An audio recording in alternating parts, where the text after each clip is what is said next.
नमस्कार, आदाब। मैं अजहर और आप देख रहे हैं जनहितकार न्यूज। दोस्तों, आज हम चर्चा करेंगे देश में बने हुए माहौल की।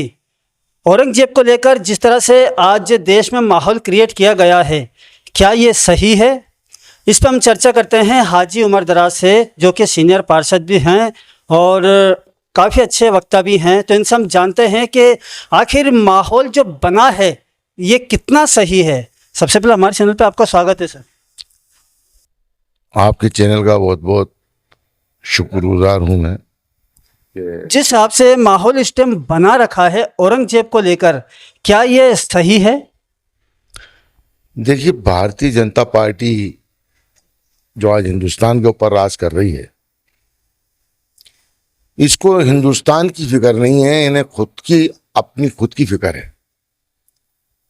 क्योंकि आप इनके किसी भी बड़े लीडर का भाषण उठा के देख लो, इनकी कार्यशैली देख लो, इनको ये फिक्र नहीं कि हिंदुस्तान का नौजवान गर्द की तरफ जा रहा है, रोजगार कहाँ मिल रहा है, रोजगार से हिंदुस्तान का नौजवान परेशान है। इन लोगों को ये फिक्र नहीं है कि हिंदुस्तान के मुस्तकबिल को कैसे आगे बढ़ाया जाए, संवारा जाए, सजाया जाए। इन लोगों को फिक्र है सिर्फ अपनी कुर्सियों की। सिर्फ इनके पास एक ही काम है कि हिंदू और मुसलमान के नाम पे लड़ाओ और राज करो। जहां तक सवाल आप बता रहे हो कि औरंगजेब साहब, तो औरंगजेब कोई आज की पैदावार तो है नहीं, कई सौ साल हो गए। और कई सौ साल पहले मुगलों का राज था। अब जब मुगलों का राज था तो उन्होंने हिंदुस्तान को तरक्की की तरफ भी लेके गए। आज किसी भी मुगल पे या किसी बादशाह पे किसी तरीके का कोई इल्जाम लगाना, मैं समझता हूँ बेबुनियाद है। इन लोगों ने हिंदुस्तान के अंदर इतनी चीजें बनाई हैं। लाल किला किसकी देन? ताजमहल किसकी देन? हिंदुस्तान के अंदर जितनी तारीखी चीजें बनी हुई हैं सब मुगलों की देन।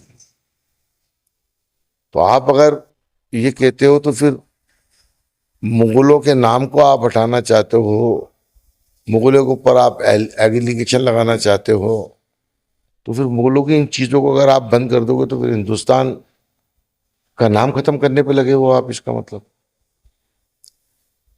क्योंकि जब इनसे एतराज है आपको तो इनकी बनाई हुई चीजों से भी एतराज होना चाहिए।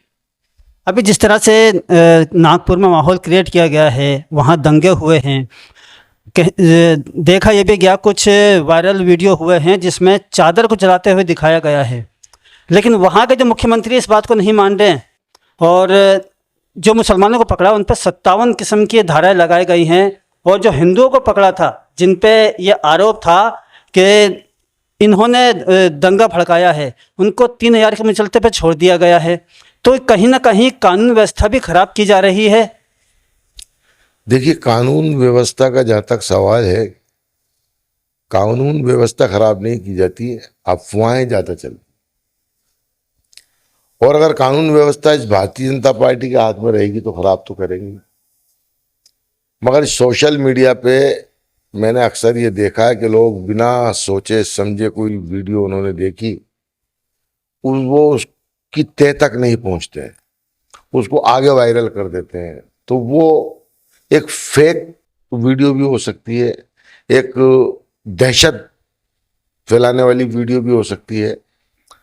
तो मैं सबसे पहले तो ये रिक्वेस्ट करना चाहूँगा लोगों से कि अगर कहीं कोई आप किसी वीडियो को देखें जो भड़काऊ हो या आपको ऐसा लगे कि इससे माहौल खराब हो सकता है, तो मैं आपसे हाथ जोड़ के अपील करना चाहता हूं, चाहे वो हिंदू हो या मुसलमान हो, एक हिंदुस्तानी हो, आप सबसे पहले उन वीडियो को वायरल मत करो जिन वीडियो से माहौल खराब होने का खतरा होता है।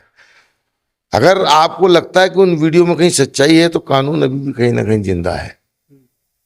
आप जाके अपने करीबी थानों के ऊपर उसकी इतला दीजिए, उसकी तह तक पहुंचेगी पुलिस और तह तक पहुंच के अगर वो फेंक होगी तो उस हिसाब से पुलिस उसका इलाज करेगी। और अगर किसी ने भड़काने की नहीं डाली होगी, चाहे वो, मैं कहता हूँ, किसी भी जाति धर्म का आदमी, हिंदुस्तान की जो गंगा जमनी तहजीब है उसको तार तार करने की कोशिश कर रहा है, तो ऐसे व्यक्ति के लिए, ऐसे आदमी के लिए जो अफवाहें फैलाए, गलत वीडियो वायरल करे, मैं कहता हूँ कानून, सख्त सख्त कानूनी कार्रवाई उसके खिलाफ होनी चाहिए। अभी यहाँ जो बाबा बाल मुकुंद हैं, जो हवा महल विधानसभा के विधायक हैं, उन्होंने भी अजान को लेकर एक टिप्पणी की है। ये कितना सही है, इसके बारे में कुछ बताएं। मैंने आपसे भी फिर कहा कि भारतीय जनता पार्टी के लोग हैं ये, और भारतीय जनता पार्टी के पास में सिर्फ हिंदू और मुसलमान, इसके अलावा कोई दूसरा मुद्दा है ही नहीं। और जहाँ तक सवाल है बाल मुकुंद आचार्य का, मैं तो कहता हूँ बाल मुकुंद आचार्य जी, आपके चैनल से उनसे रिक्वेस्ट करना चाहता हूँ कि भगवान ने आपको एमएलए बनाया है, इस जनता ने आपको उस सीट पर बिठाया जहां आप सोच नहीं सकते थे। आपके लिए जिस वक्त तक आपने चुनाव लड़ा था उस वक्त भारतीय जनता पार्टी और कांग्रेस थी। अब आप पूरी जनता के जनप्रतिनिधि हो, ना ही के हिंदू के, ना ही के मुसलमान के, ना किसी हिंदू के हो ना किसी मुसलमान के हो। जितनी भी जनता आपके क्षेत्र में रहती है, आप सबके जनप्रतिनिधि हो। आपको ये बातें शोभा नहीं देती। आप एक एमएलए हो, कहीं भी किसी मदरसों में मुंह उठाया घुस जाना, कहीं रास्ते में किसी को पकड़ करके ये कह देना कि ये सरकारी ज़मीन पे कब्जे कर रहे हैं, ये मुसलमान हैं, या अभी लेटेस्ट हाल ही में इन्होंने ये कहा साहब माइग्रेन मेरे को हो रहा है इस लाउड स्पीकर से। तो मेरे भाई ये हिंदुस्तान है, हिंदुस्तान के अंदर भजन कीर्तन भी होंगे, हिंदुस्तान के अंदर तकरीरें भी होंगी, नमाजें भी होंगी और पूजा भी होगी। बाल मुकुंद जी, आप भी यहीं और हम भी यहीं। ना आप किसी पूजा को या नमाज को नहीं रोक सकते, ना हम किसी पूजा या नमाज को नहीं रोक सकते। जिस रोज जनता के दिमाग में ये बात बैठ गई ना कि भारतीय जनता पार्टी हिंदू और मुसलमान के नाम पर लड़ा करके वोट लेती है, मैं सही बता रहा हूँ, इनकी जमानतें नहीं बचेंगी। अभी थोड़ा सा वक्त लगेगा लोगों को समझने में, क्योंकि लोग इनको समझ नहीं पा रहे हैं, इनकी भावनाओं में बह रहे हैं। तो ये तो भारतीय जनता पार्टी के लोगों की एक सोच है कि फूट डालो और राज करो। अभी कुछ समय बाद पार्षद के चुनाव आने वाले हैं और यहाँ परिसीमन का फिर से चर्चा चल रही है। क्या लगता है आपको, फिर से परिसीमन होगा? राज है इनका, और जिनका राज होता है उनकी तूती बोलती है। कांग्रेस का राज था, कांग्रेस ने अच्छा समझा कि जयपुर को दो करें, क्योंकि जयपुर बहुत बड़ा हो गया। दो कराए जयपुर के तो काम भी हुए, विकास भी हुए, दो मेयर बने। मगर अब इनको ये लगा कि एक तरफ कांग्रेस का मेयर हो गया, एक तरफ भारतीय जनता पार्टी का मेयर हो गया, और ग्रेटर में भी कांग्रेस की अच्छी तादाद है, अगली दफे में ग्रेटर में भी कांग्रेस कब्जा कर लेगी। तो इनको कहीं ना कहीं कांग्रेस से डर सता रहा है। तो इन्होंने उस डर को ध्यान में रखते हुए वापस जयपुर को एक करने का ऐलान कर दिया। और देखिए, सरकार अगर कोई चीज पास कर लेती है,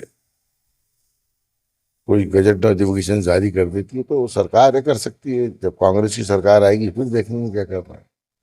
आज इनकी सरकार है, इन्होंने अपनी मनमानी कर रखी है, इन्होंने प्रावधानों को तो ताक में रख दिया। 5 साल हो गए लेकिन अभी तक समितियों का गठन नहीं हुआ। तो इन समितियों के गठन नहीं होने से इस बार जनता को क्या नुकसान हुआ है?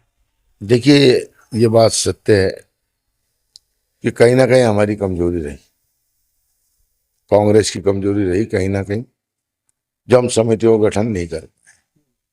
और समितियों का गठन नहीं होने से हमें ये नुकसान हुआ कि एक तो हमारी मेयर चली गई,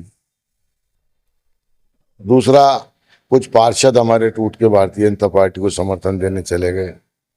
तो ये कहीं ना कहीं हमें नुकसान उठाना पड़ा 5 साल का, और विधानसभा चुनाव में हमें इस नुकसान का सामना भी करना पड़ा। कहीं ना कहीं कोई गलती हो ही जाती है, तो अब उस गलती का तो एहसास ही कर सकता है आदमी। आगे जब चुनाव होंगे और जब कोई बोर्ड बनेगा, भारतीय जनता पार्टी की मेयर को भी आज 6 महीने हो गए। चलो हमसे तो गलती जो हुई वो हुई, हमने तो 4 साल में नहीं बना पाए हम लोग, मगर भारतीय जनता पार्टी को तो 6 महीने हो गए। इसको तो बना देनी चाहिए थी समितियां, ये क्यों नहीं बना रहे? क्योंकि इनको भी कहीं ना कहीं डर सता रहा है कि जो कांग्रेस के 8 पार्षद हमारी तरफ आए हैं, अगर हम उनको चेयरमैन बना देंगे तो हमारी पार्टी के जो पार्षद हैं वो कहीं नाराज न हो जाएं, वो कहीं टूट करके कांग्रेस में नहीं चले जाएं और वापस हमारा बहुमत गड़बड़ नहीं हो जाए। कहीं ना कहीं ये डर तो भारतीय जनता पार्टी को भी सता रहा है। तो ये हमारे साथ जुड़े हुए थे पार्षद हाजी उमर दराज, जो देश के माहौल पे चर्चा की है अभी। अगर आपको हमारा वीडियो अच्छा लगा हो तो हमारे चैनल को लाइक करें, सब्सक्राइब करें, बेल आइकन का बटन जरूर दबाएं। देखते रहे जन अधिकार न्यूज।